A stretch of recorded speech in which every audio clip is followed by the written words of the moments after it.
Selamat.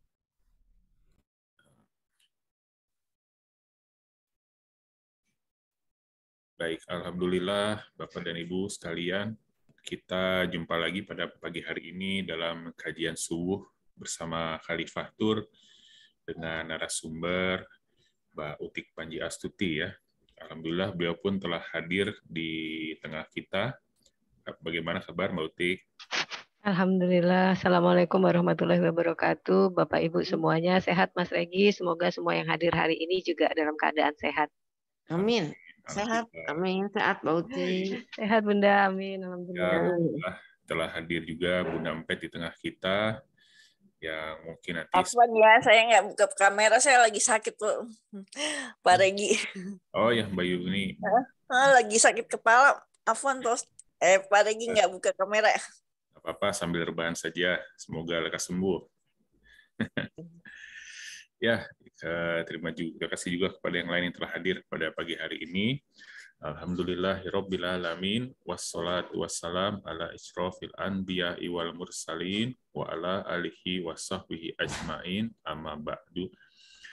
Baik, jemaah yang dirahmati Allah, alhamdulillah sudah mulai datang ya. Jadi belakangan kajian subuh, mohon maaf kalau agak terlambat dimulai karena azan subuh juga agak mundur dan baru sekitar pukul 5:10 jemaah baru masuk ke ruang Zoom ya. Sebelum kita mulai, kami mohon kepada Bunda Empet untuk memberikan sedikit kata sambutan lah ya, sebelum kita memulai. Ya, silakan Bunda Empet. Ya. Bismillahirrahmanirrahim. Assalamualaikum warahmatullahi wabarakatuh. Waalaikumsalam warahmatullahi wabarakatuh. Semua yang pagi-pagi ini sudah hadir di depan kameranya. Alhamdulillah hari ini kita akan menimba ilmu mengenai bunga. Karena bunga itu adalah sesuatu yang indah dan kebanyakan ibu-ibu ingin sekali di rumahnya tertata bunga dengan cantiknya. Marilah kita, tapi dengan sendirinya kita menambah bagaimana ilmu bunga itu. Kita simak bersama-sama untuk menambah wawasan dalam keilmuan dan pertemuan silaturahmi ini mudah-mudahan mendapatkan rahmat dan barokah dari Allah Subhanahu wa taala. Kita disehatkan, kita bisa mengikuti dalam kajian ini supaya kita mendapatkan ridho dan barokah Allah. Sekian pengantar pagi ini, mudah-mudahan kita semuanya bisa menyimak dengan baik. Assalamualaikum warahmatullahi wabarakatuh. Waalaikumsalam warahmatullahi wabarakatuh. Atur nuhun Bu Empet. Sami-sami. Terima kasih Bu Empet. Kembali pas lagi. Mbak Utik, mungkin saya minta tolong kepada host untuk menampilkan profil pembicara, pasti.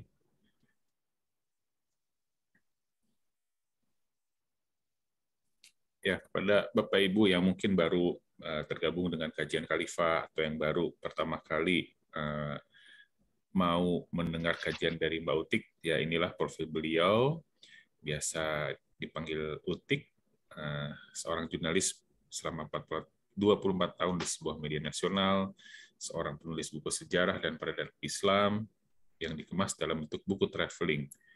Buku-bukunya yang telah edar yaitu serial Jelajah Tiga Daulah yang terdiri dari Journey to Andalusia, Journey to the Greatest Ottoman, dan Journey to Samarkand. Nanti Bapak Ibu silakan menyimak dengan baik ya, karena nanti insya Allah kami akan sediakan 2 door prize ya, hadiah buku bagi yang bisa menjawab pertanyaan yang akan disampaikan. Ada 2 ya, jadi silakan menyimak sampai selesai. Lalu buku-buku yang menjadi wakaf literasi ini adalah Journey to Aqsa, Journey to Baitullah, insya Allah masih dalam proses kerjasama dengan Khalifah Tur, Journey to the Light, yaitu ke Palestina ya, merupakan wakaf literasi, merupakan wakaf literasi ketiganya yang seluruh royalti dari penjualan buku itu digunakan untuk program pembelian buku mahasiswa Indonesia yang tengah studi di Universitas Al-Azhar Kairo. Masya Allah. Baik, demikian profil singkatnya. Oh, ini masih ada penjelasan. Insya Allah nih ya, masih ada buku-buku berikutnya yang masih dalam proses produksi antara lain Journey to the Golden Age, Journey to Uyghur, dan Journey to Silk Road. Ya, seorang traveler menyusuri bumi Allah yang luas, menapaktilasi jejak-jejak peradaban Islam, memunguti hikmah yang berserak, dan membagikan pada siapa saja yang mau membacanya. Dengan tujuan ingin sebanyak-banyaknya sujud di masjid-masjid yang dijumpainya di setiap lengkung bumi Allah. Perjalanan menapaktilasi jejak peradaban Islam yang dilakukannya selama ini dilakukannya bersama Khalifatul Alhamdulillah. Baik, kita sapa saja Mbak Utik. Mas Regi, Assalamualaikum semuanya. Mungkin sebelum mulai bisa dikasih clue nih. Kenapa nih kasih judul ini, Mbak? Baik, ini menarik sekali ya Bapak Ibu sekalian karena sekilas kayak sederhana gitu ya ngomongin tentang taman bunga gitu.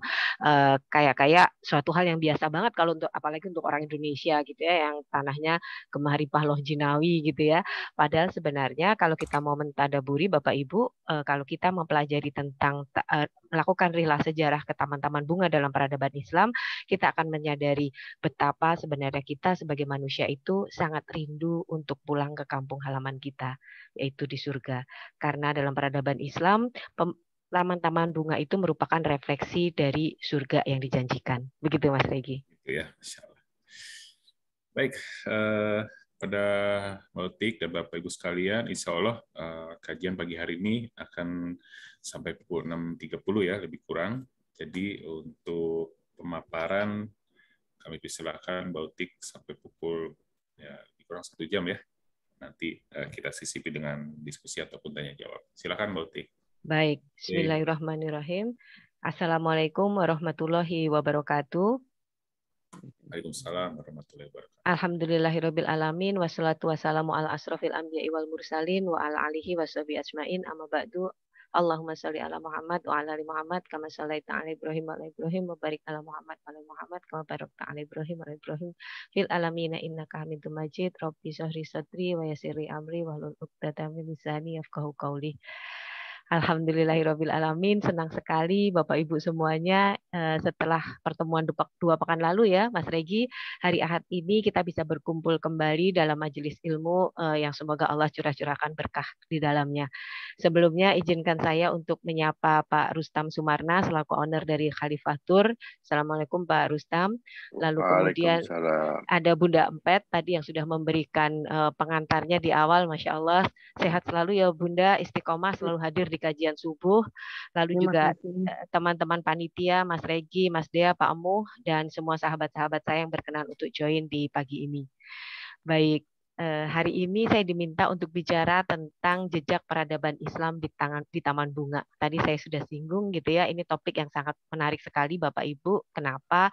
Jangan bayangkan sesederhana ya udahlah gitu ya, Taman Bunga sekarang lagi ngetren gitu ya, orang pada beli daun-daun mahal gitu. Bukan sekedar itu gitu. Karena sebenarnya ketika kita melakukan rihlah sejarah ke taman-taman bunga dalam peradaban Islam, kita akan menyadari betapa kita sebagai manusia ini sangat merindukan untuk pulang ke kampung halaman kita, yaitu di surga. Oke, bisa kita mulai Mas Dea atau Mas Regi, slide pertama. Baik, Taman Bunga ini merupakan refleksi dari surga Bapak Ibu seperti yang tercantum dalam Quran Surat Al-Baqarah ayat 8. Balasan mereka di sisi Tuhan ialah surga Adn yang mengalir di bawahnya sungai-sungai. Mereka kekal di dalamnya selama-lamanya. Allah ridho pada mereka dan mereka pun ridho padanya. Yang demikian itu adalah balasan bagi orang-orang yang takut pada Tuhannya. Begitu rindunya manusia pada surga Bapak Ibu hingga muncul keinginan untuk merefleksikan keindahannya.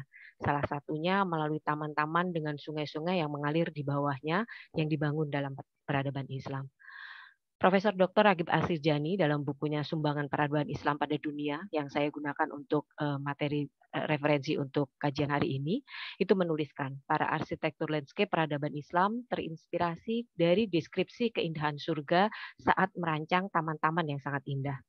Jadi nanti kita akan bicara dari Andalusia, Baghdad, Syam, Mesir, Maroko, India, Istanbul, hingga Samarkand.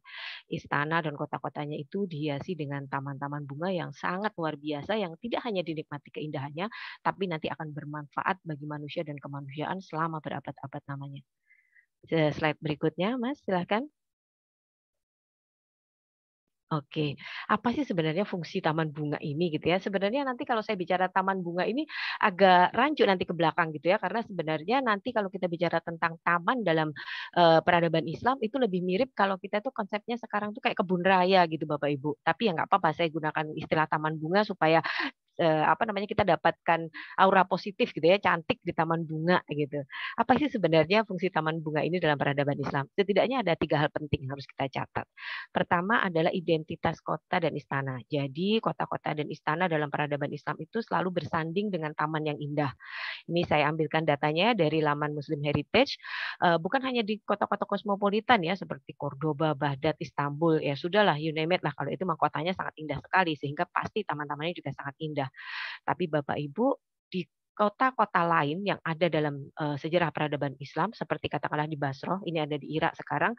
Jangan bayangkan Basro hari ini ya Bapak Ibu yang hancur lebur karena perang gitu ya. Pada waktu itu di setiap kilometernya itu ada taman bunga. Lalu di kota Nisbin, Mesopotamia itu ada 40 buah taman bunga dan buah. Aduh kebayang gitu ya, taman bunga dan buah di tengah gurun pasir gitu. Lalu di Damaskus, Suriah itu ada 110 taman. Bahkan di kota Fustat, ini kota Kairo lama di Mesir, itu ada ribuan taman bunga pribadi. Juga taman-taman bunga yang indah gitu ya di Afrika Utara seperti di Tunisia, Aljazair, Tlemcen, Marrakesh dan tempat-tempat lain. Tempat-tempat itu dulunya semuanya tuh hijau gitu Bapak Ibu. Ini sebenarnya juga menjadi salah satu bukti bagaimana Islam itu lekat dengan gaya hidup hijau gitu ya. Green living yang sekarang kita sedang gembor-gemborkan. Sekian abad yang lalu Islam sudah memulainya, Islam sudah melakukannya. Jadi kalau sekarang gitu ya di masa pandemi ini tiba-tiba ada tren gitu semua orang pada beli tanaman-tanaman mahal, daun-daun mahal gitu ya, percayalah gitu. Sekian abad yang lalu peradaban Islam itu sudah punya yang lebih dahsyat daripada itu. Oke, berikutnya ini adalah fasilitas riset. Jadi tidak hanya untuk fungsi estetika, Bapak Ibu, taman-taman bunga yang indah itu tadi, namun pada waktu itu taman-taman ini juga digunakan sebagai laboratorium riset. Barangkali kalau tadi saya sudah sebutkan ya, kalau hari ini itu fungsinya jadi semacam kebun raya gitu ya, di mana semua jenis tanaman-tanaman asing, tanaman-tanaman dari negeri-negeri yang jauh, tanaman-tanaman yang langka, tanaman-tanaman yang barangkali hidup di musim yang berbeda, di tanah yang berbeda, itu coba dibudidayakan di kebun-kebun raya ini, di taman bunga ini. Seperti yang dilakukan di Taman Aroshafah, ini ada di Cordoba. Ini menarik sekali Bapak Ibu, bibit biji delima, lalu kemudian zaitun dan kurma. Kalau Bapak Ibu tahu ya, tiga tanaman ini, tiga makanan ini itu adalah makanan yang disebut dalam Al-Quran sebagai makanan yang nanti akan kita dapatkan di surga. Itu dibawa dari bumi Syam, Palestina hari ini ke Cordoba. Cordoba itu Spanyol hari ini. Lalu kemudian diuji cobakan di sana. Ini kan iklimnya berbeda, curah hujannya berbeda dan semuanya berbeda. Diuji cobakan, coba dibudidayakan di sana. Dan akhirnya tanaman-tanaman ini bisa tumbuh subur luar biasa. Bahkan sampai hari ini Spanyol masih mendapatkan manfaatnya dari jejak peradaban Islam yang ditinggalkan itu. Spanyol termasuk 1 dari 6 negara penghasil minyak zaitun terbaik dan terbesar di dunia. Bibit zaitun ini Bapak Ibu dibawa dari Syam dan diuji cobakan pertama kali di Taman Aroshafah ini. Lalu kemudian yang ketiga berikutnya ini adalah untuk memenuhi kebutuhan pangan. Jadi tadi saya sudah sebutkan, jangan bayangkan kalau taman bunga itu terus jadi kayak taman bunga yang ada di film-film India gitu ya, yang buat joget-joget gitu, enggak gitu. Tapi tamannya ini tuh komplit gitu ya. Di situ juga ada tanaman-tanaman yang digunakan sebagai sumber pangan. Jadi tanaman itu juga menghasilkan buah dan sayur, juga tanaman berkhasiat obat, juga dan seterusnya gitu. Nanti akan kita tahu betapa luar biasanya. Salah satunya itu adalah Jannat Al-Arif yang ada di Granada. Bapak Ibu, taman ini didirikan sekian tahun yang lalu, itu sampai sekarang kita masih bisa menyaksikannya. Alhamdulillah Allah sudah perjalankan saya dan Pak Rustam untuk bersama-sama ke sana. Barangkali kita harus mengulanginya ya Pak Rustam ya. Jadi di bagian taman ini itu ada yang disebut kebun sayur Bapak Ibu. Jadi di antara taman bunga yang indah itu ada kebun sayur. Coba bayangkan ya Bapak Ibu, kalau penduduk setiap negeri itu tadi disebutkan ya, kayak di Fustat Kairo lama itu ada ribuan taman gitu ya, lalu kemudian nanti ada di masa Utsmani itu Sultan itu mewajibkan gitu ya, orang itu semua menanam tanaman gitu di halaman rumahnya walaupun hanya dengan kaleng yang dipunyai gitu, sakingnya nggak punya tanah gitu istilahnya ya. Itu kalau semuanya orang bisa menanam tanaman buah dan sayur gitu ya, itu saya bayangin gitu ya, kalau di akhir tahun atau menjelang Lebaran tuh mereka nggak akan pusing sama harga cabai yang naik. Karena semua punya cabai di halaman rumahnya gitu. Enggak gitu juga ya. Tapi setidaknya ketahanan pangan ini akan terjaga gitu. Tanaman buah atau sayur yang sederhana yang digunakan sehari-hari, nggak perlu beli, nggak perlu pusing ada kenaikan harga dan seterusnya, tapi bisa diambil dari kebun depan rumah. Ini mungkin barangkali kalau orang Indonesia ada di kita juga begitu kali gitu. Iya di Indonesia Bapak Ibu. Tapi kebayang itu juga ada di sub-Sahara sana. Itu juga ada di negeri-negeri tempat Islam pertama kali berkembang gitu. Nggak kebayang, jangan bayangin kayak di sini gitu ya, kita lempar biji apa itu namanya pepaya terus tiba-tiba nggak lama besok numbuh gitu ya. Barusan di halaman rumah saya tiba-tiba numbuh gitu biji pepaya, kapan ngelemparnya gitu. Nah kalau nggak gitu juga, nggak gitu kalau di gurun pasir bagaimana coba bisa tiba-tiba tumbuh, hujannya aja belum tentu setahun 2 kali. Nah ini luar biasanya peradaban Islam pada waktu itu.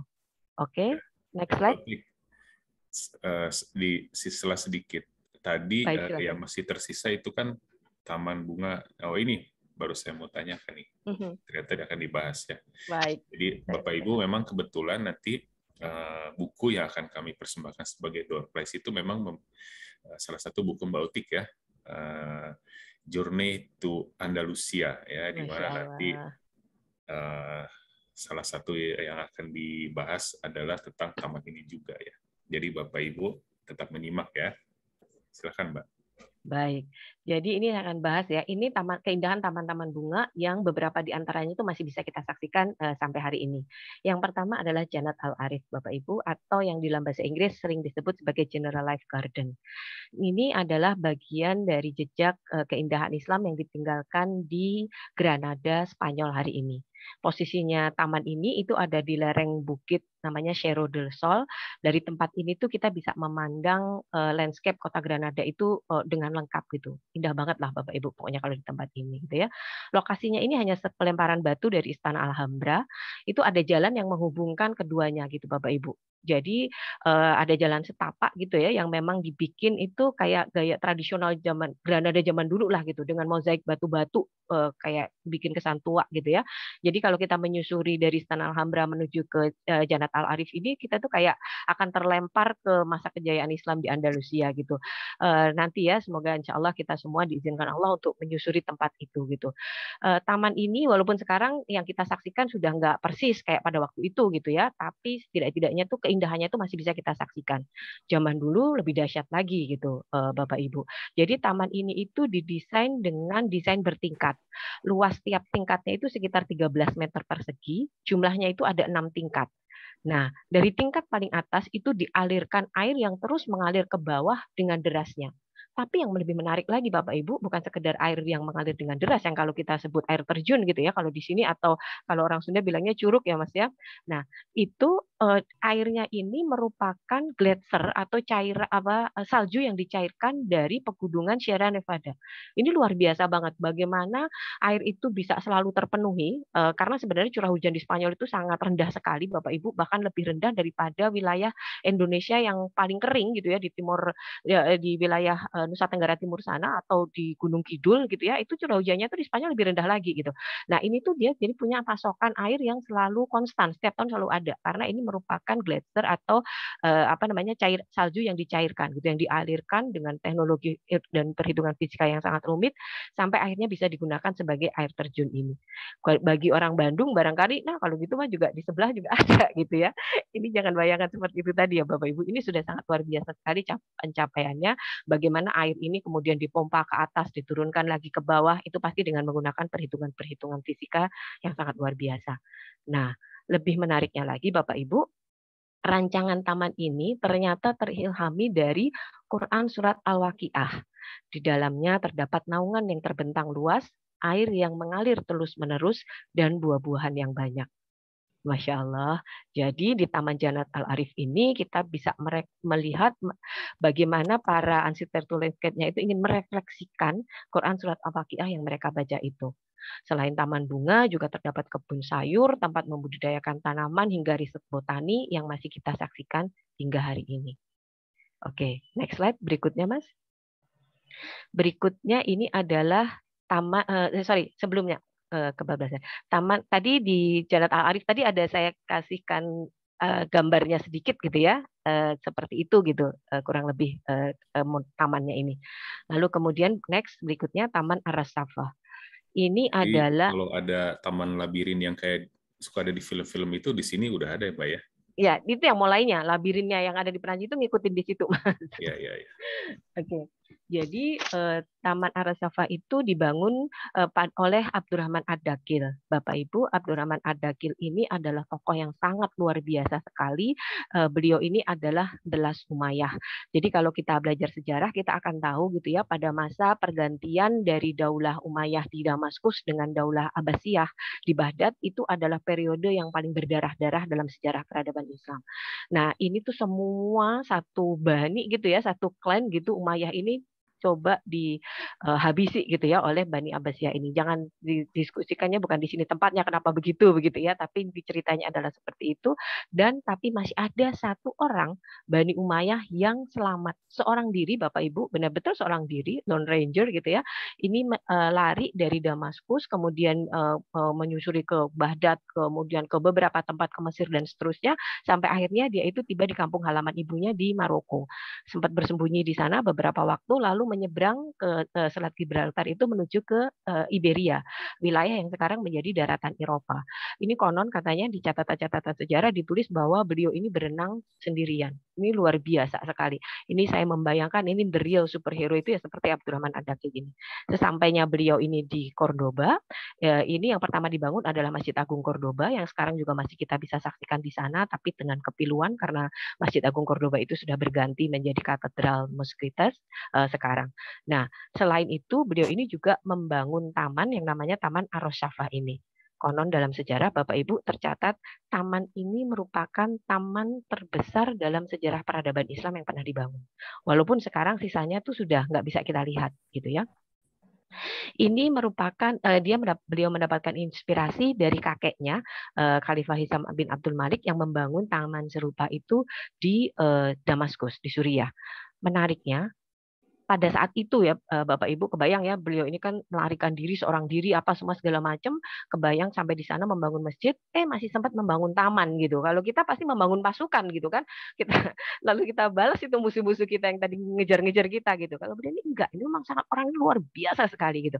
Nah beliau ini membangun taman gitu ya, dan taman ini bunga-bunga bibit biji tumbuh-tumbuhannya itu didatangkan dari negeri-negeri yang jauh. Jadi tadi juga disebutkan gitu ya, tempat-tempat ini salah satunya itu beliau mendatangkan bibit bibit pohon zaitun dari Syam. Itu juga dibudidayakan di sini.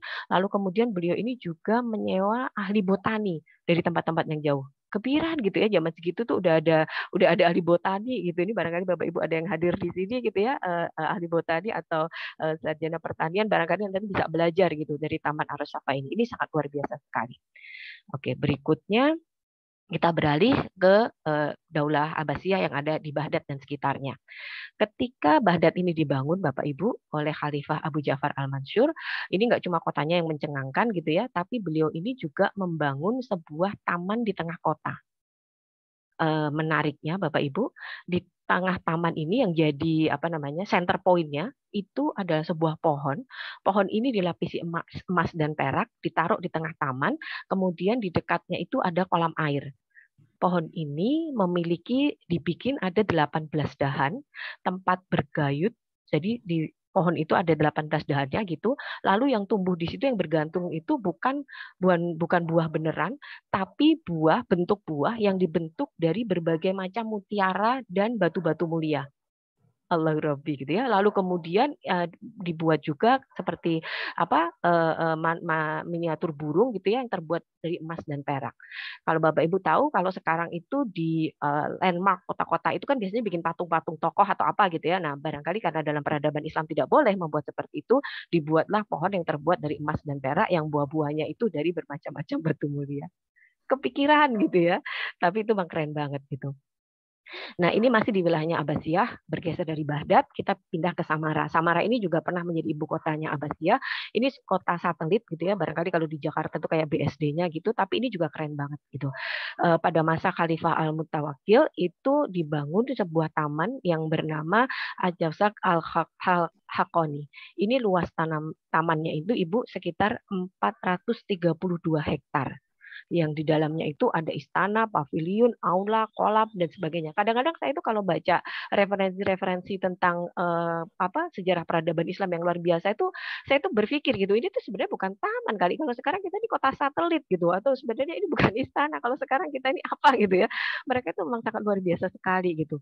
Jadi untuk memelihara keindahan taman ini yang luasnya 432 hektar itu, Bapak Ibu, itu dibangunlah sistem irigasi yang sudah sangat paripurna. Jadi bagaimana air itu didatangkan dari sungai-sungai di sekitar kota Samara ini, kemudian bagaimana arus masuk, arus keluarnya, lalu kemudian bagaimana sirkulasinya, drainasenya supaya tidak terjadi banjir dan seterusnya. Ini juga pohon-pohon, bibit, buah, sayur, bunga dan seterusnya didatangkan dari negeri-negeri yang sangat jauh. Lebih menariknya lagi Bapak Ibu, taman ini juga dilengkapi dengan kebun binatang yang bernama Har Al-Wushuh. Itu posisinya ada di bagian selatan. Dan kebun binatang ini dilengkapi koleksinya gitu ya, dihuni oleh 2000 jenis binatang yang berbeda, baik binatang liar maupun binatang jinak. Allahu Akbar, kebayang nggak? Ada taman yang landscape-nya itu adalah pohon yang terbuat dari emas dan perak, buahnya dari mutiara, tapi di dekatnya situ ada kebun binatang pula yang isinya itu ada 2000 jenis binatang gitu. Saya tidak bisa membayangkan bagaimana indahnya kota Samara pada waktu itu. Next slide, Mas.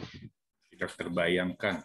Tidak terbayangkan, walaupun tentu saja itu hanya kalau orang Jawa itu bilangnya membo itu kayak kepengen lihat surga gitu ya, tapi sebenarnya ya pasti surga jauh lebih indah daripada itu gitu, tapi usahanya udah keren banget gitu. Oke, berikutnya ini adalah Mesir. Jangan bayangkan Bapak Ibu Mesir hari ini gitu ya, jangan bayangkan Kairo hari ini yang begitu berdebu gitu ya. Pada masa kepemimpinan pada waktu itu Mesir di masa kepemimpinan Abu Bakar Muhammad bin Ali Al-Marai itu kota Kairo, Fustat atau kota Kairo lama ini dilengkapi dengan taman-taman dan air mancur yang sumber airnya itu diambil dari Sungai Nil. Ini juga menarik Bapak Ibu, barangkali nanti next time kita bisa bicara tentang air mancur gitu ya. Air mancur ini selalu ada dalam peradaban Islam. Kenapa? Karena salah satu fungsinya air mancur ini selain tentu untuk fungsi estetika ya, untuk keindahan, itu juga sebagai tempat wudhu Bapak Ibu. Jadi di mana-mana tuh ada air mancur karena orang-orang tuh boleh wudhu di situ. Ini kan luar biasa banget gitu ya. Bagaimana orang nggak bisa jaga wudhu kalau tiap pengkolan, tiap tempat tuh ada tempat wudhu yang bagus, indah dan gampang gitu untuk diakses gitu. Nah, tidak hanya di kotanya gitu ya, pemerintah kerajaan gitu yang bikin taman yang indah, tapi juga ada ribuan taman milik pribadi, milik penduduk di kota Kairo. Jadi betul-betul gitu ya, kayaknya enakan tinggal di Kairo pada waktu itu daripada hari ini. Lalu kemudian di Damaskus, Suriah itu juga dalam satu kota, Damaskus yang hari ini tuh babak belur gitu ya, dihajar peperangan yang sudah berlangsung lebih dari 10 tahun, itu ada 110.000 taman hanya di dalam satu kota. Masya Allah, Bandung aja kalah kali ya. Oke. Oke, next berikutnya adalah Istanbul. Ini saya akan singgung sekilas karena nanti akan ada pembicaraan sendiri gitu ya tentang taman bunga di Istanbul ini. Jadi di Istanbul Ibu, Bapak istana dan masjid-masjid itu selalu bersanding dengan taman bunga yang indah. Dan ini menarik banget ya, ternyata dari yang saya baca itu, referensi yang saya dapat itu tamannya itu luas. Kenapa tamannya itu luas? Ini salah satu upaya sederhana gitu ya, upaya tradisional untuk menghindari kebakaran. Jadi jangan sampai ini istana sama masjid itu langsung berdekatan dengan bangunan yang lain, karena kalau kebakaran nanti akan efeknya itu akan masif, sehingga di sekelilingnya itu diberi taman yang luas gitu. Makanya ada istilah di sana itu digunakan istilah al-hadaik, itu yang artinya taman-taman. Jadi semua istana, semua masjid itu selalu dikelilingi dengan taman bunga. Ada satu taman nanti yang akan saya bahas secara khusus yang masih bisa disaksikan hari ini, yang fotonya ada di situ. Emirgan Park. Itu salah satu taman yang sangat luar biasa sekali yang sudah ada sejak zaman era Bizantium, yang terus masih ada sampai hari ini. Nah, ini menariknya Bapak Ibu, peradaban Utsmani ini adalah peradaban yang sangat mencintai bunga. Salah satu buktinya adalah Sultan Muhammad Al-Fatih yang perkasa gitu ya, pemimpin terbaik dari pasukan terbaik yang dinubuatkan langsung oleh lisan mulia Rasulullah itu adalah seorang pencinta bunga Bapak Ibu. Kebayang ya, kombatan bisa membebaskan benteng Konstantinopel yang selama berabad-abad nggak pernah ketembus, tapi gambar-gambarnya Sultan Muhammad Al-Fatih ini seringkali digambarkan lagi memegang setangkai bunga tulip. Ya gitu, drakor aja kalah romantis deh. Bapak Ibu nanti mungkin barangkali ya nanti ya Mas Reki kita bisa ngomongin bagaimana para Sultan Utsmani ini sangat-sangat romantis gitu. Nah, kenapa Jadi tulip dipilihnya? aslinya dari mana, Mbak Utik? Dari ya ini nanti kita juga bahas ya kenapa tulip ini tuh bisa terus jadi diklaim oleh negara lain gitu ya Pak ya. Tulip itu berasal dari ini sebenarnya berasal dari stepa di Asia Tengah yang kemudian dibudidayakan pertama kali itu di Istanbul di Turki pada masa peradaban Islam. Nah, bunga tulip ini kenapa yang dipilih Bapak Ibu? Karena bunga tulip ini syarat dengan nilai-nilai keislaman. Bunga tulip ini merupakan simbol tauhid. Gimana ceritanya? Nanti deh kita bahas khusus ya. Oke, next slide berikutnya Mas Regi. Nah, ini saya akan bahas dulu ulama ahli botani. Bapak Ibu, kalau saya bicara tentang ulama, itu jangan dibayangkan kalau seperti hari ini, itu kan kita bilang ulama itu hanya seorang ahli agama, gitu ya Bapak Ibu. Tapi pada masa peradaban Islam, seorang ulama itu adalah orang yang menguasai, selain ilmu agama tentu saja, itu berbagai bidang yang sangat luar biasa, yang seakan-akan tuh kayak campur aduk gitu. Kalau sekarang tuh kayak nggak mungkin. Orang sekarang itu kalau misalnya mempunyai satu keahlian itu tuh biasanya sudah menjadi sangat sub spesialis gitu ya, makin spesialis lagi, makin ke dalam lagi, makin ke dalam lagi. Orang yang bisa punya dua disiplin ilmu yang berbeda aja itu udah memenuhi syarat untuk disebut jenius gitu ya. Einstein itu yang sering disandingkan dengan kata jenius itu hanya seorang ahli fisika yang lebih subspesialis lagi, ngomongin tentang gravitasi spesialis lagi ya gitu. Tapi para ilmuwan, para ulama cendekiawan muslim pada waktu itu tidak. Mereka itu betul-betul polimer. Biasa banget ulama itu menguasai 5 sampai 10 disiplin ilmu yang berbeda. Ini salah satunya yang saya beri contoh yang pertama adalah Abu Hanifah Ahmad bin Daud Dinawari. Ini beliau ini hidup di sekitar tahun 828 sampai 800-an lah. Kebayang tahun 800-an gitu ya Ibu ya, Bapak Ibu gitu. Ini Salahuddin Al-Ayyubi aja belum membebaskan Baitul Maqdis gitu. Beliau ini seorang jenius, selain beliau ini seorang ulama, mempunyai ilmu agama, beliau ini juga seorang astronom, ahli metalurgi, matematika, geografer, sejarawan, dan ahli biotan. Luar biasa sekali. Ahli botani, sekaligus beliau ini juga ahli biologi. Nah, sosok Al-Danawari ini lahirnya itu di kota Dinawar. Itu sekarang wilayahnya menjadi bagian dari Iran. Lalu beliau ini pergi kemana-mana gitu ya, menuntut ilmu ke Kufah, ke Basrah, kemana-mana untuk mempelajari semua ilmu yang dimilikinya itu tadi. Salah satu kitabnya yang fenomenal gitu ya, itu nanti saya akan bahas juga, itu judulnya adalah Al-Nabat. Kitab ini Bapak Ibu diakui sebagai kitab yang menulis tentang ilmu botani pertama dalam sejarah peradaban Islam. Jadi beliau ini, Al-Dinawari ini kemudian dipandang sebagai bapak ilmu botani dalam sepanjang sejarah peradaban Islam, juga dalam sepanjang sejarah manusia. Oke, berikutnya ada Al-Qalanisi. Ini Al-Qalanisi ini hidupnya sekitar tahun 1073-an, 1100-an begitu ya. Nah, beliau ini apa yang pencapaian yang penting Bapak Ibu, kalau sekarang ini kita pertanian modern itu menggunakan banyak pupuk, insektisida, kemudian pestisida dan seterusnya begitu.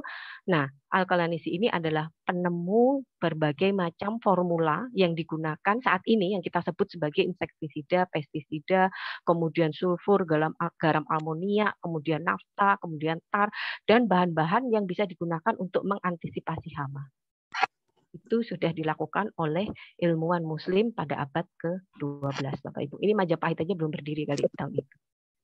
Oke, berikutnya ini adalah Rashiduddin bin Al-Suri. Beliau ini berasal dari Libanon. Ibnu Al-Suri ini menariknya Bapak Ibu, beliau ini seorang botani, tapi beliau juga kepala dokter istana pada masa Sultan An-Nasir.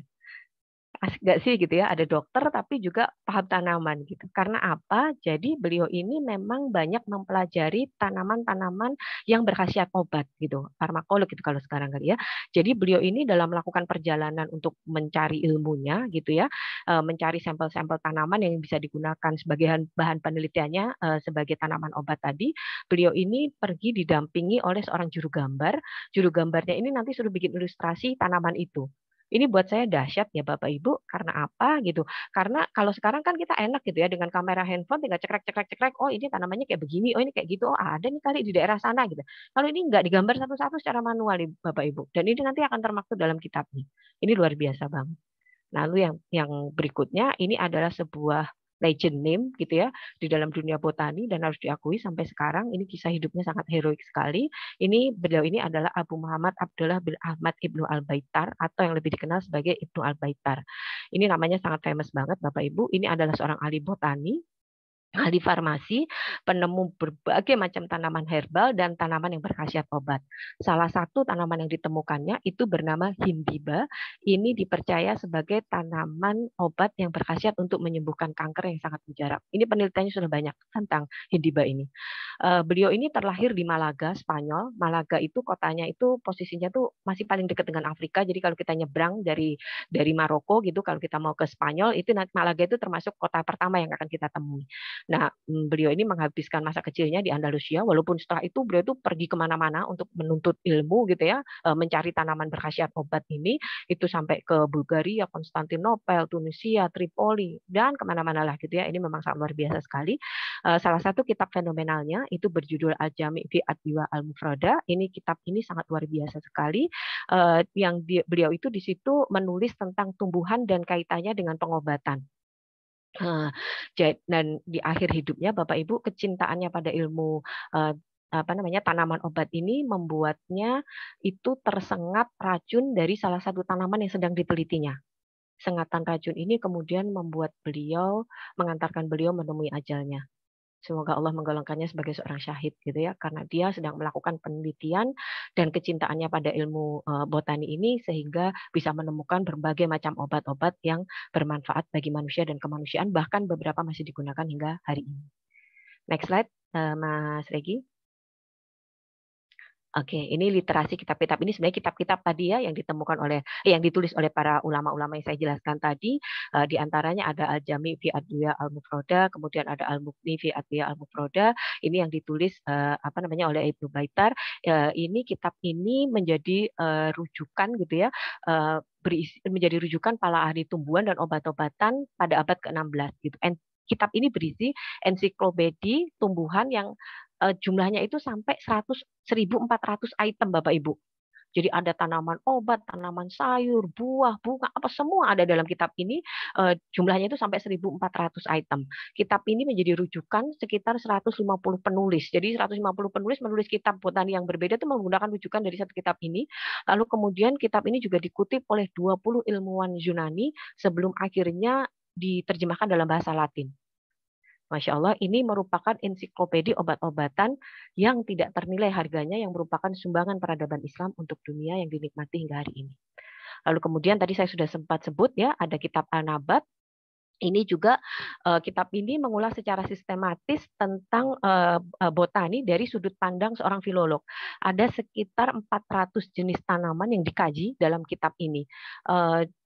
Bahkan saking hebatnya kitab ini gitu ya, ada seorang sarjana dari Jerman, itu namanya Silberberg, itu dengan secara khusus meneliti tentang kitab ini. Ini memang sangat luar biasa sekali gitu ya, karena di dalamnya ini itu sudah seperti ensiklopedia hari ini gitu Bapak Ibu. Jadi selain disebutkan nama tanamannya, lalu kemudian ada daftar, ditulisnya itu alfabet Bapak Ibu. Jadi kalau kita tahu kamus gitu ya A, B, C. Nah ini kitab itu udah nulis gitu, tapi khusus ngomongin tentang botani gitu ya, kebayang gitu. Lalu kemudian nama tanamannya, kemudian ciri-cirinya, kemudian khasiatnya yang ditulis itu sudah alfabetis dari atas ke bawah gitu. Udah dikelompokin gitu. Nggak yang terus tiba-tiba kita nyari kemana gitu. Ini sudah sangat luar biasa sekali. Lalu kemudian juga ada kitab Badin, itu yang ditulis oleh Al-Qalanisi tadi, ini isinya itu sekitar 49 bab isi kitab ini. Nah, ini yang menarik Bapak Ibu, ini tuh seperti buku panduan pertanian modern gitu. Jadi pembahasannya itu tentang pengaruh cuaca terhadap sayur mayur, bagaimana menanam sayur mayur buah itu dengan intervensi manusia dan seterusnya. Ini tuh udah kayak kita ngelihat baca buku kalau sekarang bertanam hidroponik gitu. Nah, ya itu modelnya tuh udah easy book yang seperti itu gitu. Lalu ini juga ada satu lagi yang kitab yang ditulis Ibnu Al-Suri, Al-Adwiyah Al-Mufrada. Ini kalau di barat kemudian ini diterjemahkan dengan judul Materia Medica. Ini merupakan kajian terhadap tanaman herbal. Dan menariknya Bapak Ibu, kitab ini merupakan kitab pertama dalam bahasa Arab yang berisi kajian tentang botani yang dilengkapi dengan ilustrasi detail dan berwarna. Jadi kalau sekarang kita tahu gitu ya buku-buku full color, nah ini Islam itu sudah punya. Jadi ini daunnya warna hijau, digambarlah hijau gitu ya, buahnya warna merah, digambarlah merah gitu. Udah keren banget lah ini kitab gitu. Saya sebagai seorang penulis itu kalau ngomongin tentang literasi, nanti ya kita akan bicara secara khusus tentang literasi itu udah tercengang-cengang gitu karena ini dilakukan sekian ribu tahun yang lalu. Oke, next slide, Mas Regi. Nah, ini tadi ya saya menyajikan secara khusus kita akan bicara tentang bunga pada masa Utsmani. Jadi Bapak Ibu, masa Daulah Utsmani yang sekarang kita masih bisa lihat jejaknya ya dengan sangat komplit gitu lah ya di Istanbul, di Turki dan sekitarnya. Ini merupakan peradaban yang sangat mencintai bunga. Jadi selain kebun, mereka itu juga biasa menanam bunga di rumah bahkan di depan jendela. Ini nanti pada masa Sultan Sulaiman Al-Qanuni ini jadi wajib gitu ya. Jadi gerakan wajib yang harus dipunyai oleh masyarakat tuh mereka tuh harus punya bunga. Dari yang miskin sampai yang kaya tuh semua tuh harus nanam bunga. Dari yang punya kebun berhektar-hektar sampai yang hanya bisa nanam di ibaratnya menanam di dalam kaleng itu semua harus nanam bunga gitu. Jadi kebayang ya Istanbul yang sudah seindah itu, terus tanamannya itu betul-betul nggak cuma di Emirgan Park, nggak cuma di Istana Topkapi, tapi di seluruh negeri gitu. Masya Allah, saya tuh kebayang itu indahnya kayak apa gitu ya. Jadi taman bunga yang masyhur di sana selain tentu saja di Istana Topkapi ya Bapak Ibu, itu adalah Emirgan Korushu atau Emirgan Park. Nah, sejarah taman ini tuh sangat panjang banget Bapak Ibu. Ini sudah dimulai sejak era Bizantium, itu sudah digunakan sebagai taman. Tapi saya akan memendekkannya saja mulai sekitar abad ke-17. Ini pada masa Sultan Murad keempat. Nah, beliau ini, Sultan Murad ini menyerahkan tanah itu kepada seseorang yang bernama Emir Gunehan. Ini seorang komandan dari Persia Safawi gitu. Nah, kemudian taman itu dikelola dengan sangat luar biasa gitu, diganti nama menjadi Feridun Bey yang kemudian diubah lagi menjadi Emir Gune, lalu yang dilafalkan sekarang menjadi Emirgan Park ini. Saat ini taman ini dikelola oleh pemerintah kota Istanbul. Luasnya itu sekitar 117 hektar pada waktu itu gitu ya. Dan sejak tahun 2005 itu di tempat ini itu digunakan sebagai tempat untuk festival tulip internasional yang diselenggarakan setiap bulan April ya Mas Regi ya, sekitar setiap bulan April di musim semi itu ada festival tulip internasional. Jadi warna-warni bunga tulip itu nggak hanya warna kuning atau pink atau putih yang kita kenal ya, ada biru, ada merah, ada ini, ada banyak sekali gitu ya, warna-warni itu udah kayak karpet aja gitu. Nah itu diselenggarakan di tempat ini. Bolehlah nanti kalau Bapak Ibu kepengen lihat seperti apa indahnya April gitu ya, Mas Regi nanti diajaklah ke sana untuk lihat festival bunga tulip di Emirgan Park ini. Sekalian nanti mampir ke Kapadosia Mas untuk lihat tempat impiannya Mbak Kinan sama Mbak Lydia itu. Ya, jadi ketika layangan putus deh. Oke, jadi tulip ini mulai resmi digunakan sebagai bunga kerajaan gitu ya, bunga Daulah Utsmani ini pada masa Sultan Muhammad Al-Fatih. Menarik banget Bapak Ibu, setelah membebaskan Konstantinopel, Sultan Muhammad Al-Fatih ini tidak lama lalu memerintahkan pembangunan sebuah taman di kota itu. Jadi udah Istanbul itu indah gitu ya, kemudian diperintahkan untuk membuat taman di situ dan menanam tanaman itu bunga tulip ini. Bunga ini aslinya itu berasal dari stepa di Asia Tengah, merupakan bagian dari bunga liar yang ada di sana. Tapi kemudian dibawa ke Istanbul, dilakukan riset, dilakukan penelitian budidaya sehingga menjadi bunga tulip yang kita kenal hari ini. Ini kemudian bunga ini setelah dibudidayakan itu kemudian bibitnya itu dibagikan gitu ya ke negeri-negeri yang menjadi bagian dari Daulah Utsmani untuk ditanam di sana. Sultan Muhammad Al-Fatih ini memang dikenal sebagai pemimpin yang punya kecintaan sangat besar terhadap tumbuh-tumbuhan. Nah, semasa hidupnya gitu dia tuh memang punya hobi berkebun gitu Bapak Ibu. Jadi barangkali kalau sudah selesai jihad gitu ya, istirahat pulang ke Istana Topkapi gitu, ngapain gitu ya, lah ke taman lah gitu ya, kita tanam-tanam apa gitu. Tapi ini sebenarnya dalam sejarahnya Bapak Ibu yang hobi berkebun ini tuh banyak tokoh-tokoh hebat, salah satunya adalah Khalifah Utsman bin Affan itu juga mempunyai hobi berkebun. Jadi Bapak Ibu kalau memang punya hobi berkebun nggak jauh lah berarti dari Sultan Muhammad Al-Fatih. Jadi beliau ini sering digambarkan ya dalam foto-fotonya begitu ya, itu menggunakan memegang setangkai bunga mawar. Jadi Bapak Ibu nanti bisa cek gitu ya, seperti apa sih gitu setangkai bunga mawar yang sering dibawa oleh Sultan Muhammad Al-Fatih ini. Nah, ini ternyata kecintaan beliau kecintaan beliau pada bunga tulip ini menurun pada cicitnya ini adalah Sultan Sulaiman Al-Qanuni.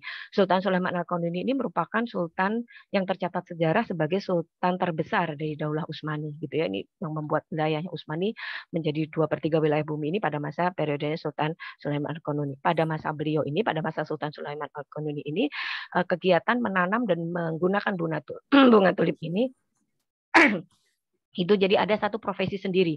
Jadi istana itu menghargai profesi ahli botani khusus bunga tulip gitu Bapak Ibu. Nah, kemudian diwajibkanlah seluruh penduduk Utsmani ini untuk menanam bunga tulip di wilayah kesultanannya Utsmani. Luar biasa sekali. Kenapa yang dipilih bunga tulip? Tadi saya sudah jelaskan, karena bunga tulip ini syarat dengan nilai-nilai keislaman. Bunga tulip ini secara bentuknya gitu ya, yang tunggal ke atas, kemudian akarnya juga, bunganya, daunnya ini merefleksikan konsep tauhid. Juga penulisannya dalam huruf Arab itu juga menggunakan dengan kata Allah. Nah, tidak hanya bunga segarnya saja Bapak Ibu yang digunakan dalam keseharian di Daulah Utsmani, tapi motif bunga tulip ini juga digunakan dalam keseharian.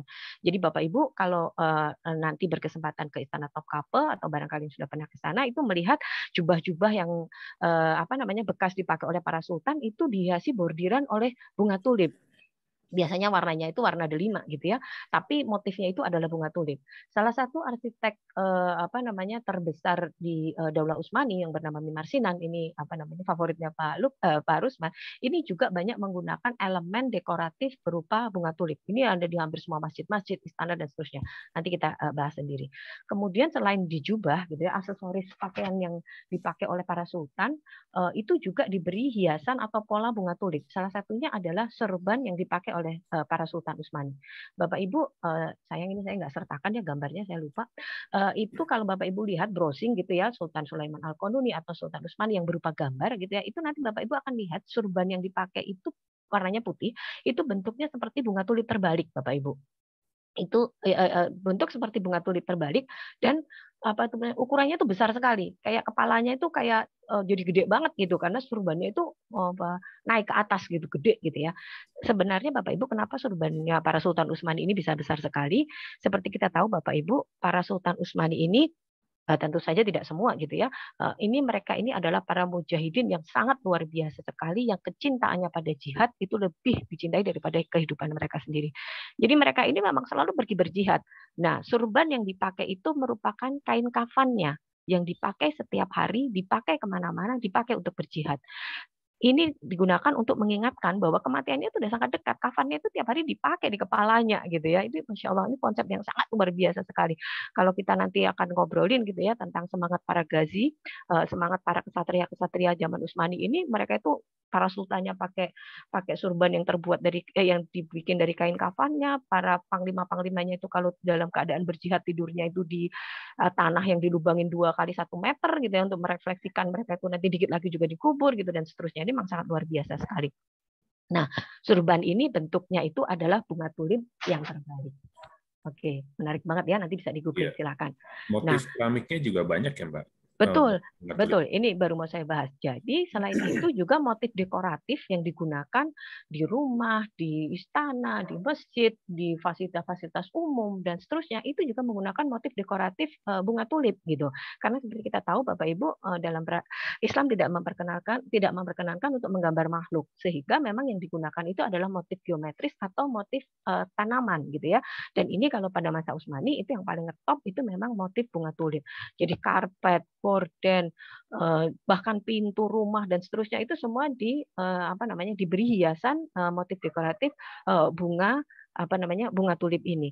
Nah, karena zaman dulu nih Bapak Ibu belum ada galeri gitu ya. Jadi kalau kita tuh main gitu ya ke rumah-rumah penduduk Utsmani itu kayak kita masuk ke galeri aja gitu. Tiba-tiba pintunya lah dihias bunga tulip lah, tiba-tiba sebelah gordennya lah, tiba-tiba karpetnya lah, apalah gitu. Jadi udah asik banget gitu ya. Saya ngebayangin ini udah kotanya indah banget, terus kemudian tamannya di mana-mana, bunga tulip bermekaran di mana-mana. Masuk ke rumah udah kayak masuk galeri aja gitu. Masya Allah. Nggak heran gitu ya kalau penduduknya sangat bahagia dan sejahtera.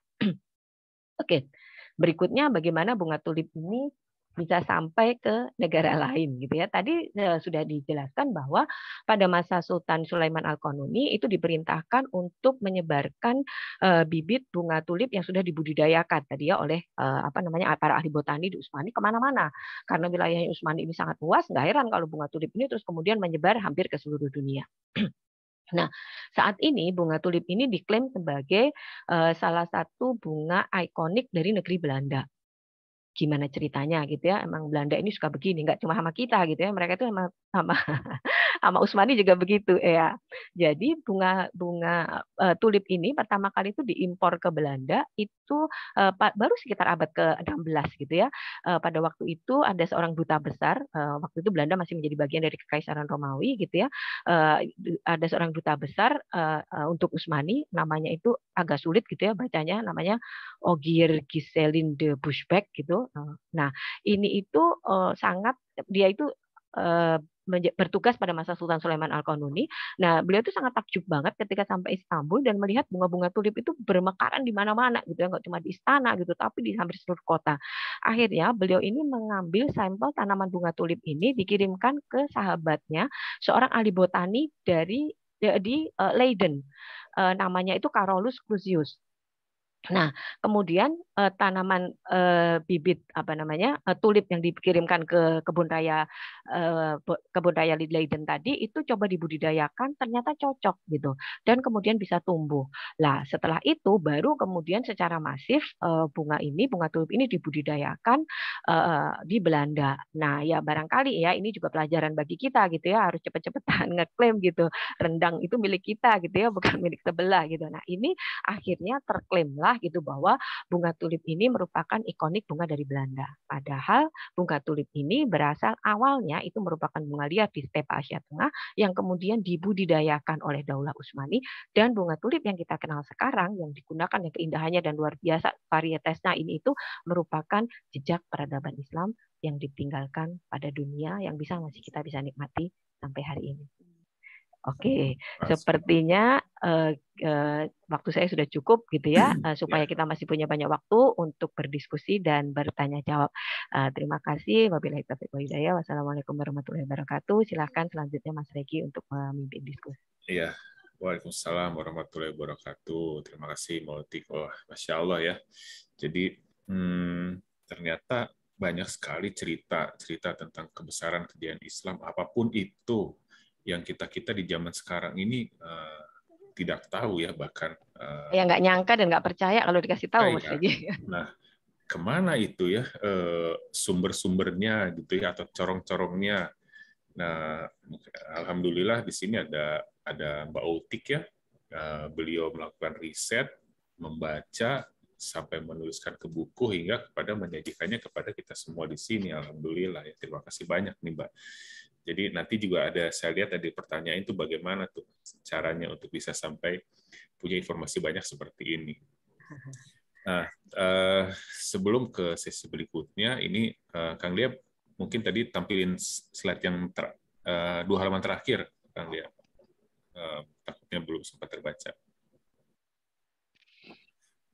Jadi bagi Bapak Ibu jemaah yang ingin lebih banyak mendapat informasi atau membaca tentang Islam, sejarahnya dan segala macam, itu bisa follow ya media sosialnya Mbak Utik ya. Beliau setiap hari menulis ya, menulis apapun itu beliau tulis, bisa di Facebook-nya maupun Instagram-nya dan juga kanal YouTube-nya. Silakan di capture atau dicatat Utik Herlambang dengan 2T. Kemudian tadi juga ada yang bertanya bagaimana cara-cara mendapatkan bukunya. Ya, ini ya, alhamdulillah buku yang telah dicetak ya dan dipasarkan ada 4 judul. Journey to Andalusia itu tentang Spanyol, Journey to the Greatest Ottoman tentang Turki, Journey to Samarkand tentang Uzbekistan, Journey to the Light ini buku wakaf tentang Palestina ya, perjuangan rekan-rekan saudara-saudara kita di Aqsa. Dan bukunya bisa diperoleh di toko buku Gramedia ataupun bisa pesan melalui WhatsApp di nomor yang tercantum di sini. Nah, kemudian saya sampaikan juga bahwa tadi bahasan tadi itu ada masuk juga ada 2 buku di sini ya, yaitu kalau nggak salah di Journey to Andalusia dan juga Journey to the Greatest Ottoman. Nah, nanti akan kami bagikan sebagai door prize ini adalah buku Journey to Andalusia.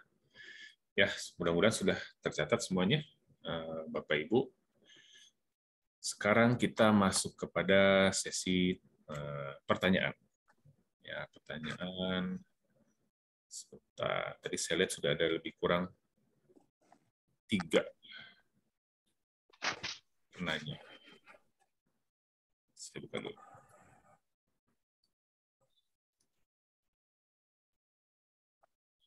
Ya, tadi ini pertanyaan pertama, di mana bisa diperoleh buku tersebut? Sudah terjawab. Kemudian ini dari Ibu Aning. Jika ada binatang yang berevolusi dari zaman berabad lalu, apakah ada tanaman juga yang berevolusi?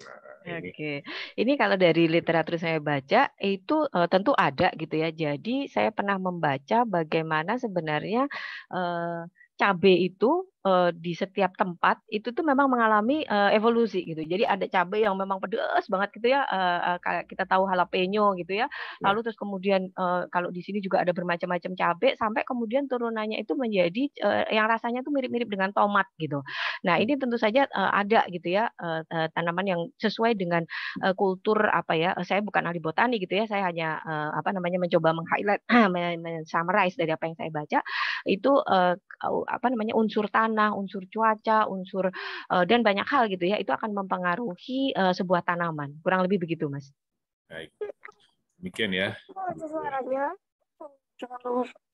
Kemudian pertanyaan berikutnya, ini dari Ibu Ina ya, Masya Allah. Wah, tadi screen saya terpotong nih Kang Dia. Sebelum ini Bu Agustina ya, Pak Regi. Sebelum ini ada juga.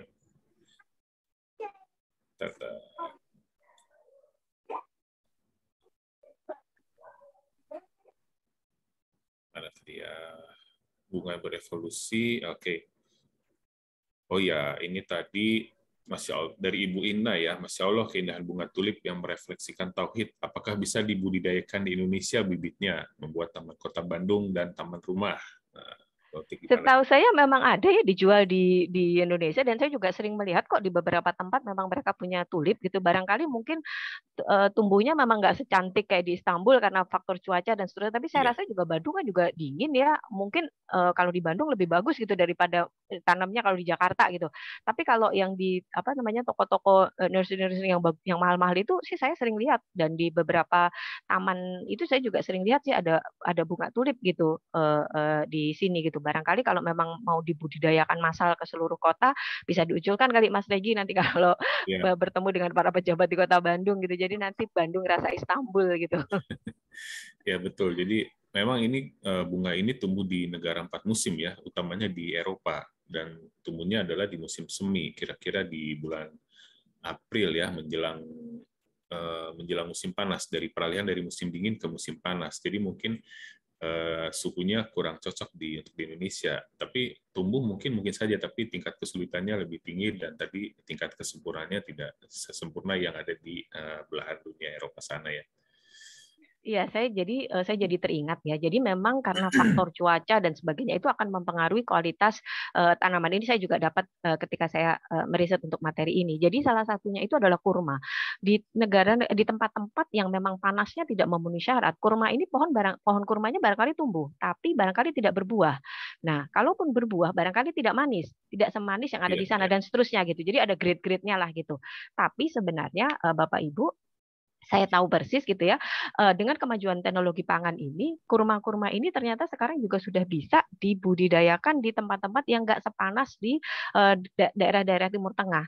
Caranya bagaimana? Itu salah satunya adalah memang proses pemasakannya itu dilakukan dengan menggunakan mesin. Jadi memang dipanennya itu sebelum masak betul, lalu dimatangkannya itu, dipanaskannya itu dengan mesin tertentu, sehingga dia tuh memang bisa manis sekali dan seterusnya gitu. Nah, barangkali nanti kalau untuk tanaman tulip itu juga bisa seperti itu. Bandung relatif dingin walaupun belum sedingin negara 4 musim tentu saja, tapi barangkali nanti sebelum sampai apa dia harus di freezing dulu dengan mesin tertentu gitu ya, sehingga nanti bisa blossom gitu, bisa tumbuhnya itu kayak digambar di belakang saya gitu, bener-bener yang mekarnya itu cantik-cantik gitu, penuh gitu. Silakan Asli. Mungkin kaitannya dengan pertanyaan di awal tadi, bisa nggak tanaman ini berevolusi ya? Karena di puncak itu sudah ada bisa tumbuh bunga sakura. Itu juga kan Masya Allah. mungkin harus lebih sering ditanam, jadi dia beradaptasi dengan lingkungan di Indonesia gitu ya. Mungkin ya, mungkin.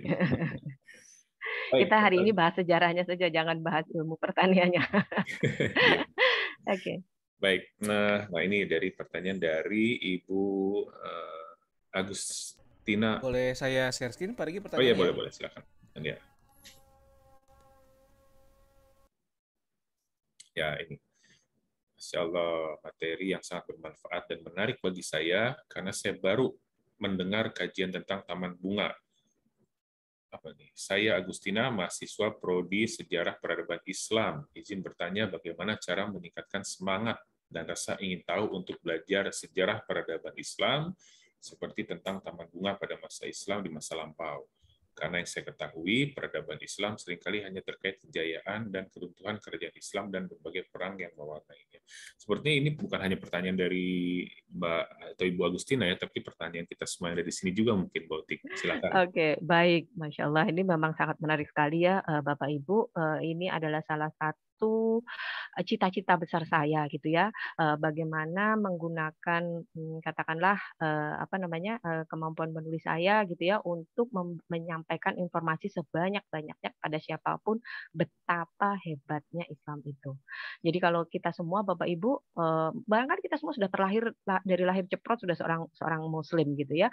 Jadi menjalankan semuanya itu ya sudahlah gitu, sudah sebegitu seharusnya karena memang dari lahir seorang Muslim gitu, tanpa berusaha untuk mengilmui dan seterusnya. Padahal kalau kita mau mempelajarinya Bapak Ibu, itu kita akan jatuh cinta mati dengan agama ini. Udah deh gitu, nggak akan tergoyahkan sama sekali gitu. Bagaimana peradaban Islam ini dibangun dengan sangat luar biasa sekali gitu. Bagaimana ketika Al-Quran itu betul-betul diimplementasikan dalam kehidupan kita sehari-hari, itu efeknya tuh nggak hanya orang-orang soleh, tapi betul-betul kota yang sangat indah dengan taman bunga yang sangat luar biasa.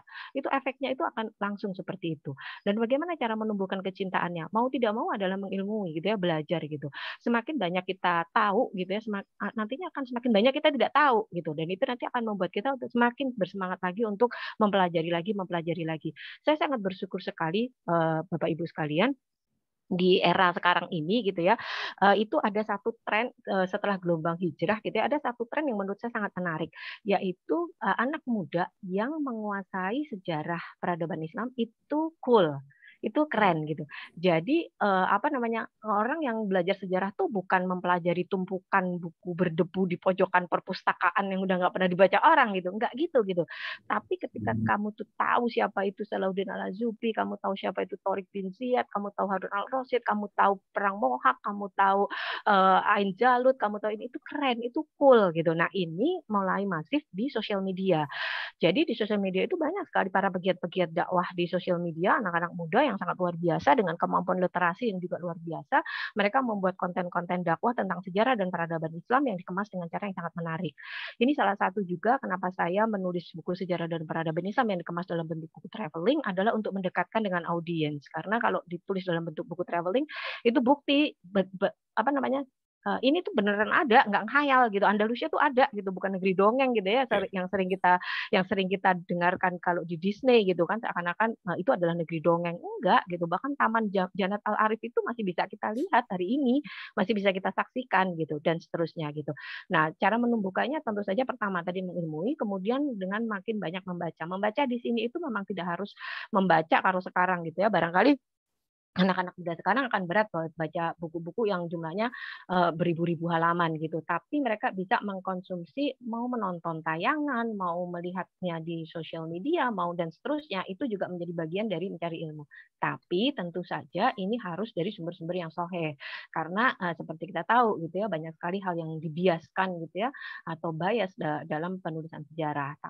Nah, bagaimana caranya untuk dapat sumber-sumber yang sahih tadi ya, kita verifikasi dulu gitu. Ini siapa yang nulis, ini siapa yang mempublikasikan, ini siapa yang men-share dan seterusnya gitu. Tadi Mas Deki sudah sebut ya di tadi akun-akun sosial media saya, setiap hari saya itu mengupload konten-konten yang terkait dengan isu terkini direlatekan dengan sejarah dan peradaban Islam, karena Bapak Ibu tidak ada satupun hal yang benar-benar baru di kolong langit ini. Semua itu sudah pernah ada kejadian sebelumnya. Nah, ini yang kemudian membuat kita akan semakin cinta dengan sejarah dan peradaban Islam. Dan makin kita belajar, makin kita tahu, itu makin akan membuat kita akan makin tercengang-cengang gitu. Hal seremeh-temeh apapun, hal seluar biasa apapun, kalau ditarik ke belakang lagi, sudah pasti, sudah bisa dipastikan. Kalau itu adalah hal baik, pasti ada Islam di dalamnya. Itu sudah pasti. Itu teorinya gitu. Tapi kalau untuk hal-hal yang kemudian merusak, nah itu perlu dipertanyakan gitu. Tapi kalau sesuatu yang memang itu bermanfaat untuk manusia, ditarik ke belakang, itu pasti ada kontribusi Islam di dalamnya. Besar atau kecil, atau bagaimanapun gitu. Begitu Mas, silakan. Luar biasa ya, Insya Allah. Terima kasih Mbak Utik. Ini ada satu pertanyaan terakhir ya, dari Ibu Tanti Yudiana. Apakah ada bunga lokal Indonesia yang dipergunakan oleh kerajaan Islam di sini? Maksudnya sebagai simbol gitu ya, seperti di Turki tadi ya. Oke, kalau saya tidak melakukan riset ini, tapi yang saya tahu kalau elemen-elemen dekoratif di Keraton Jogja dan Solo itu juga banyak menggunakan motif tanaman, dan itu memang apa namanya, merupakan simbol gitu. Kalau nggak salah itu tanaman salak, kemudian tanaman apa itu namanya, nangka, terus kemudian tanaman, ada beberapa tanaman gitu. Saya harus baca lagi gitu ya. Tanaman-tanaman lokal itu yang memang identik dengan kerajaan-kerajaan Islam, dan itu dikaitkan dengan ayat gitu. Jadi kalau salak itu kalau nggak salah mansalakan toriko apalah gitu ya, itu ada ininya gitu. Itu digunakan di tempat-tempat di kerajaan-kerajaan bekas kerajaan Mataram. Nanti saya coba, menarik ini, nanti saya coba carikan referensinya. Oke, baik. Terima kasih Mbak Utik. Tadi kalau nggak salah ada pertanyaan yang itu Mas, yang bagaimana caranya untuk mendapatkan informasi sebanyak itu gitu. Informasi sebentar ya. Ada salah satu pertanyaan, bagaimana caranya? Oke, saya coba jawab saja. Saya tidak ingat tadi itu siapa gitu. Tentu saja Bapak Ibu untuk mendapatkan informasi yang tadi ya sedetail seperti itu ya, mau tidak mau satu langkah pertama yang harus dilakukan adalah membaca gitu ya. Karena sebenarnya yang menarik gitu ya, Islam itu sumber literasinya itu sangat kuat sekali. Jadi para ulama terdahulu itu selalu mencatatkan apa saja. Jadi kalau kita mau mencari itu pasti kita akan ketemu gitu kitab-kitab referensi-referensi dari sumber-sumber literasi yang utama. Di dua kajian saya bersama Khalifah, yang kopi kemarin dan kemudian ini Taman Bunga, saya selalu sertakan literasi tentang materi itu. Karena sebenarnya memang pasti ada catatannya gitu. Jangan khawatir deh gitu. Mau apapun gitu yang akan kita cari, Islam itu adalah agama yang sangat lekat dengan literasi. Sesuai dengan ayat yang pertama turun, Iqra, bacalah. Nah, ini yang akan kita bahas 2 pekan lagi ya Mas Regi ya. Iya, Oke, silakan. iya. Baik. Ya, memang betul.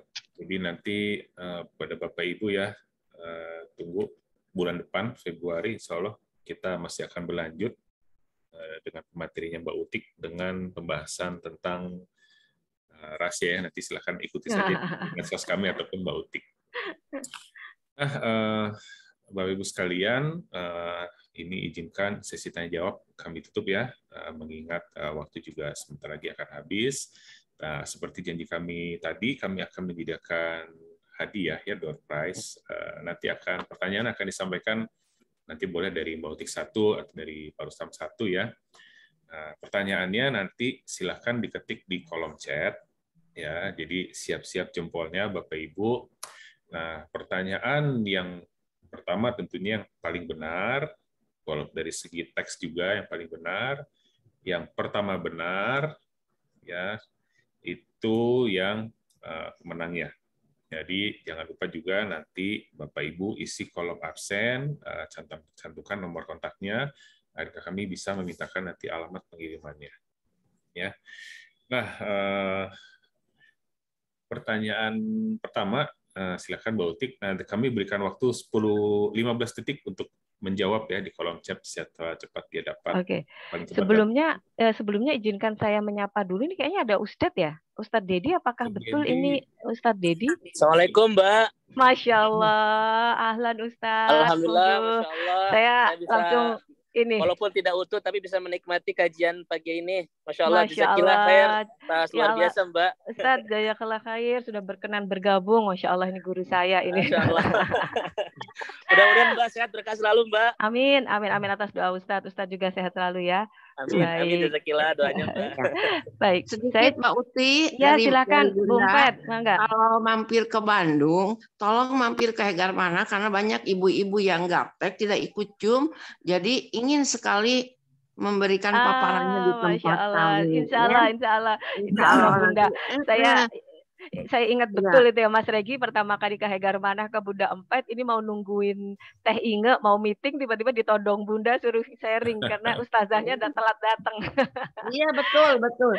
Nah jadi saya ngundang lagi karena banyak yang belum mengikuti ini kajian-kajian ini. Baik, insya Allah Bunda. Terima Nanti kasih. kalau berkesempatan ke Bandung, ada waktu dan ada umur kita. Amin. Insya Allah. Sambil menikmati kikil. Ya boleh. Favoritnya Ustadz Wijayanto ya Tat ya.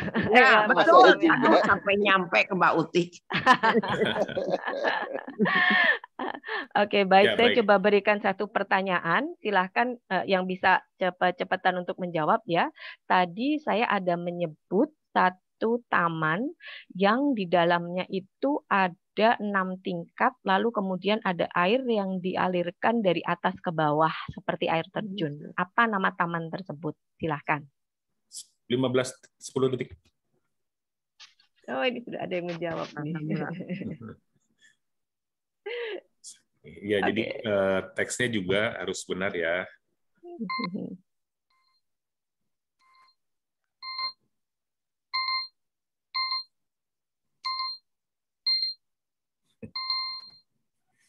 Oke. Jadi sepertinya yang penjawab pertama dan benar ini adalah Ian Jogja. Akunnya atas nama Ian Jogja, Mas Regi. Mas Ian Jogja ya. Iya. Atau Mbak Ian nih, mohon maaf. Janat Al-Arif ya. Teksnya sudah benar, Botik? Betul. Ya. Baik, Mas Ian, selamat ya.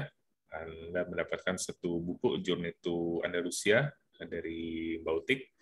Nanti tolong sampaikan identitas nama lengkap, alamat dan nomor kontak. Boleh dijapri di teks ini mungkin ke saya, Regi, atau ke Kang Dea. Ya, kalau Mas Janet bisa dengar atau raise hand. Pak Ian. Pak Ian, maaf. Ya, Pak Ian Jogja. Pak. Bisa raise hand atau Mbak Utik ya? Iya, betul. Siap, nanti katanya akan untuk DM, Pak. Oh, Nanti sudah saya ya? akan sertakan nomor WA saya nanti untuk Sudah komunikasi ya? konfirmasi alamat. Baik. Terima kasih, Kang Oke, Ya. baik. Nah, kemudian, wah ini padahal di bawah juga banyak nih yang jawabnya. Tapi kan yang paling cepat juga kan ya Mas ya? Cepat ya. Baik, oh ya sudah menjawab. Pertanyaan kedua mungkin dari Pak Rustam. Ada yang mau di... Baik. Tadi Mbak Utik menceritakan bahwa Bani Umayyah terakhir this is the real hero gitu lah. Yang kemudian membangun taman di Cordova. Kalau boleh tahu siapa namanya? Silakan. Itu pertanyaannya. Mulai.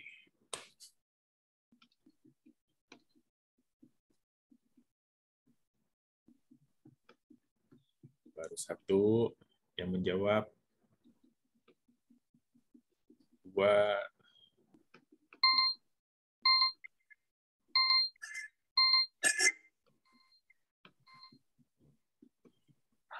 Tiga. Bisa dituliskan susah. Kayaknya ini semuanya menyimak dengan sama tadi ya. Baik, waktu habis. Silakan nih Pak Rustam. Mana yang benar jawabannya? Ini rata-rata menjawabnya Abdurrahman Ad-Dakhil. Ada yang Abdurrahman Ad-Dakhil. Tapi sepertinya yang benar adalah Abdurrahman Ad-Dakhil ya. Dan yang menjawab pertama dengan teks yang benar adalah tolong koreksi kalau saya adalah Pak Muhammad Faza Hanifan. Betul Mbak Utik ya? Betul. Ya, jadi Pak Rustam unmute, bisa dibuka dulu Pak Rustam, maaf. Jadi mohon maaf Bu Agustina, ada typo sedikit ya, tapi jadinya salah. Padahal sudah benar ya. Jadi ya Pak Muhammad Faza, selamat ya, Anda mendapatkan 1 buah buku. Silahkan dijapri kepada saya atau Kang Dea ya, nama, alamat, dan nomor yang bisa dihubungi untuk pengiriman hadiah buku. Jadi, kepada Bapak Ibu hadirin sekalian, kami ucapkan terima kasih ya atas kehadiran hari ini, seru ya. Saya boleh berikan closing statement Mas Regi? Ya, boleh. Silakan Mbak Utik. Oke, baik, terima kasih. Bismillahirrahmanirrahim, Bapak Ibu sekalian. Tadabur taman-taman bunga akan mengantarkan jiwa manusia untuk selalu mengingat Allah sekaligus mengakui kefanaan diri. Taman bunga merupakan refleksi kerinduan manusia untuk kembali ke kampung halamannya, yakni di surga. Semoga kita yang berkumpul di majelis ini pagi ini akan bersama-sama berkumpul nanti di surga dan menikmati keindahan taman bunga yang sesungguhnya. Terima kasih. Wabillahi taufiq wal hidayah. Wassalamualaikum warahmatullahi wabarakatuh. Waalaikumsalam warahmatullahi wabarakatuh. Nah, jadi saya ingatkan lagi kepada Bapak Ibu sekalian untuk tetap mengikuti informasi atau berita tentang jadwal kajian kami. Terima kasih kepada Mbak Utik yang telah mengisi kajian, Bu Dampet yang alhamdulillah hadir setiap hari, Pak Rustam, juga rekan-rekan yang bertugas, dan tentunya para hadirin yang juga rutin mengikuti kajian. Nah, sebelum ditutup, mungkin saya minta izin Pak Ustadz Dadan, kalau masih hadir untuk bacakan doa penutup nih. Bacakan doa maksud saya. Ustadz Dadan, apakah masih menyimak? Kalau nggak Ustadz Dadan, Ustadz Dedi boleh deh. Ustadz Dedi masih nyimak? Saya lagi, punten Pak Regi, ini habis kajian, saya lagi di mobil, khawatir. Oh, baik. Ya, mohon maaf, Mbak Utik, saya tidak utuh mendengarkannya karena tadi bentrok, mohon maaf. Masya Allah, kehormatan Ustadz, di sela kesibukannya masih mendengarkan, saya sempat join di kajian. Kalau begitu, nanti saya akan nikmatin rekamannya insya Allah. Siap, Tad, siap. Kalau gitu, mohon izin sekali lagi kepada Bu Dampet mungkin untuk menyampaikan doa di penutup kajian pagi hari ini, Bu Dampet. Silakan. Bismillahirrahmanirrahim. Astagfirullahaladzim, astagfirullahaladzim, astagfirullahaladzim. Alhamdulillahirabbil alamin, hamdan syakirin, hamdan naimin, hamdan yuafi ni'amahu wa yukafi majidah. Ya Rabbana lakal hamdu kama yanbaghi li jalali wajhikal karim wa adimi sultani. Allahumma inni as'aluka ridhoka wal jannah wa a'udzubika min sakhatika wan nar. Allahumma innaka afuwun tuhibbul afwa fa'fu anni. Ya Robbana, mudah-mudahan hari ini kita berkumpul mendapatkan siraman rohani, menambah ilmu untuk tadabur dan tafakur kepada Allah. Jadikanlah pertemuan ini yang indah dan pertemukanlah nanti di surganya Allah melalui taman-taman bunganya surga. Dan mudah-mudahan semuanya diberi kesehatan untuk bisa mengikuti kajian-kajian ini dengan seksama dan ikhlas dan mengaktualisasikan dalam kehidupan kita sehari-hari. Rabbana taqabbal minna innaka antas samiul alim wa tub alaina innaka antat tawwabur rahim. Rabbana atina fid dunya hasanah wa fil akhirati hasanah wa qina adzabannar walhamdulillahi rabbil alamin. Assalamualaikum warahmatullahi wabarakatuh. Waalaikumsalam warahmatullahi wabarakatuh. Terima kasih Bu Empat. Terima kasih Bunda. Ya, baik. Izinkan saya menyapa Mas Herlambang. Apa iya. kabar Mas Herlambang? Mas Herlambang. Herlambang. Iya. Beliau adalah suaminya Mbak Utik. Iya. Sehat-sehat Mas Herlambang?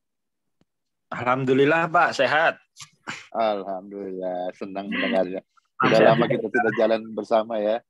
Insya Allah nanti setelah ini kita mau diajakin Mas Regi ke Emirgan Park, Pak. Amin. Amin. Ikut Pak, saya ikut. Asik. Ya betul ya Ustaz ya, betul ya. Ya, ikut. Ustaz Didi, kajian bulan depan dengan Mbak Utik harus hadir nih. Ini sepertinya wajib hadir, cuma aduh mohon maaf. Kita juga bahas tentang Mesir, Ustaz. Ustaz, karena kita mau bahas tentang Mesir. Wah iya, itu wajib hadir banget. Pak Uti ikut dengan saya, ada undangan ke Amerika, ke New York, Samsi Ali. Nanti Masya Allah. Ya. Dengan senang hati Bunda. Iya. Asik. Dengan senang hati Bunda, insya Allah. Iya, kopernya boleh Bunda. Senang sekali bisa bertemu dengan Ustaz Samsi Ali, Masya Allah. Iya. Ya, saya itu sahabat saya dekat, sudah makan di rumah saya juga. Makan kikil, iya. Masya Allah. Ya. Berarti memang syaratnya harus makan kikil di rumah Bunda ya. Subhanallah. Masya Allah. Oke. Baik. Ya sudah. Terima kasih semuanya. Saya mohon izin untuk pamit. Nanti kita bertemu lagi 2 pekan lagi. Bunda nanti 2 pekan lagi kita akan bahas tentang Mesir. Ustadz ya nanti kita akan ngobrol tentang Mesir yang pokoknya harus hadir banget ya. Soalnya ini adalah saksi pelaku. Siap Mbak, insya Allah Mbak Utik. Oke, baik. Sehat selalu Mbak. Alhamdulillah Ustadz juga sehat selalu ya Tat. Amin jazakallah. Pak Herlambang sehat selalu, Pak Rustam semua, Bunda Empet. Terima kasih. Amin. Alhamdulillah. Amin. Baik, terima kasih semuanya. Assalamualaikum warahmatullahi wabarakatuh. Waalaikumsalam warahmatullahi wabarakatuh. Ya, bagus sekali, menarik, interesan untuk masalah Taman Bunga. Terima kasih. Ya, jadi kepada hadirin yang masih di tempat, ini kami sampaikan sedikit informasi bahwa umroh telah dibuka ya, alhamdulillah. Ya, jadi insya Allah kita Khalifatur juga siap untuk memberangkatkan di tanggal-tanggal yang tercantum di layar ini ya, Februari, insya Allah tanggal 9 dan 23. Harapan dulu ya. Harapan di dalam ya. 9 dan 25. Ya, untuk informasi silakan hubungi rekan-rekan di Khalifatur atau hubungi kantor ya. Bu, itu Bapak Ibu silakan melakukan aktivitasnya kembali sehari-hari. Kami mohon izin pamit dan kami mohon izin untuk menutup kajian pada pagi hari ini. Wabillahi taufiq wal hidayah. Wassalamualaikum warahmatullahi wabarakatuh. Waalaikumsalam warahmatullahi wabarakatuh.